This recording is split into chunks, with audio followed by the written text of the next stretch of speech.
আল্লাহ তাআলা বলতেছেন, বান্দা এই জবান থেকে যখনই বলবে আমার রব আল্লাহ, আমাদের প্রতিপালক আল্লাহ, প্রতিপালক বুঝছেননি? প্রতিপালক কাকে বলে একটু খেয়াল করবেন।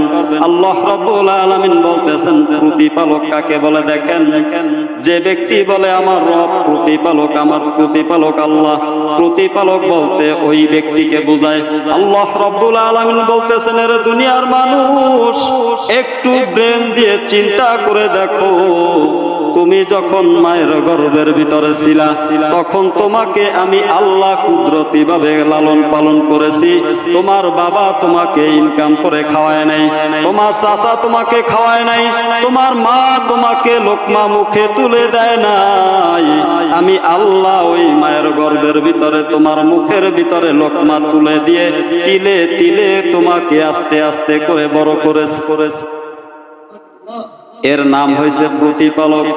শুধু এতটুকুই নয়, আল্লাহ রাব্বুল আলামিন বলতেছেন আরো একটু চিন্তা করে দেখো, তুমি যখন ছোট ছিলে, একবারে ছোট, তোমার বয়স যখন 1 মাস 1.5 মাস বয়স ছিল, শীতের দিন, কনকনে শীতের রাত, কম্বল মুড়ে দিয়ে তোমার বাবা মা ঘুমাইয়া ছিল, হঠাৎ করে তোমার মায়ের হাতখানা তোমার নাকের উপরে পড়ে গেছে।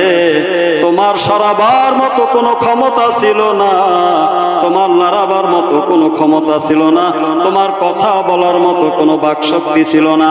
আমি আল্লাহ তোমার পাশে বসে আমি ওই হাতকে সরাইয়া দিয়া তোমাকে মুক্ত করে দিয়েছি।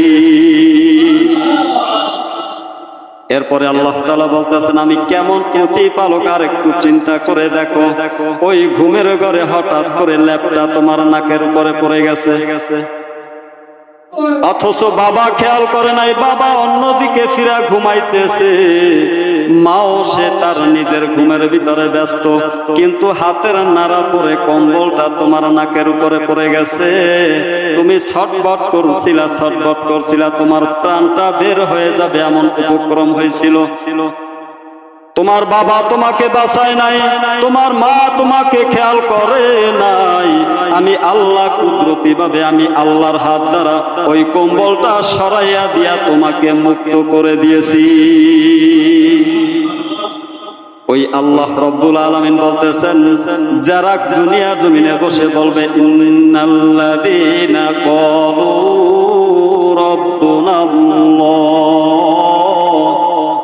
তুমি যখন জবান থেকে বলবা আমার প্রতিপালক একমাত্র আল্লাহ, আল্লাহ তাআলা বলতেছেন সুম্মাস্তাকামু তাতানাজ্জালু আলাইহিমুল মালাইকা, আল্লাহ তাআলা বলতেছেন ওই বান্দার উপরে সরাসরি ফেরেশতারা নাজিল হয়ে যায়, আর ওই ফেরেশতারা বলতে থাকে আল্লাহ তাখাফু ওয়ালা তাহজানু ওয়া আবশিরু বিল জান্নাহ।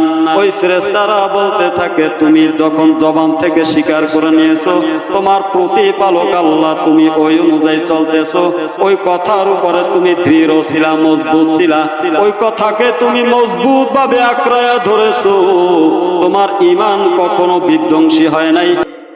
যে আল্লাহ তাআলা তো ডাক দিবেই, এই ডাক দেওয়ার আগে যাইয়া আমি আল্লাহর দরবারে হাজির হয়ে যাই, এই বান্দারাই হয় কামিয়াব। আর কিছু সংখ্যক মানুষ আছে তারা চিন্তা করতেছে সবে মাত্র আযান হয়েছে, এখন আলোচনা চলবে, এরপরে খুতবা হবে, এরপরে নামাজে দাঁড়াবে, সময় মতো দিয়ে নামাজে দাঁড়াবে। এই মানুষগুলো কতখানি ভুলের ভিতরে আছে চিন্তা করে দেখেন।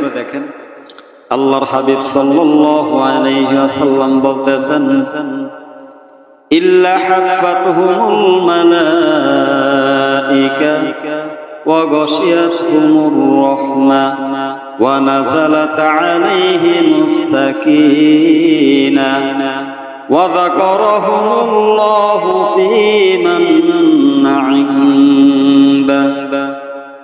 আল্লাহর হাবিব সাল্লাল্লাহু আলাইহি ওয়াসাল্লাম বলতেছেন উম্মত,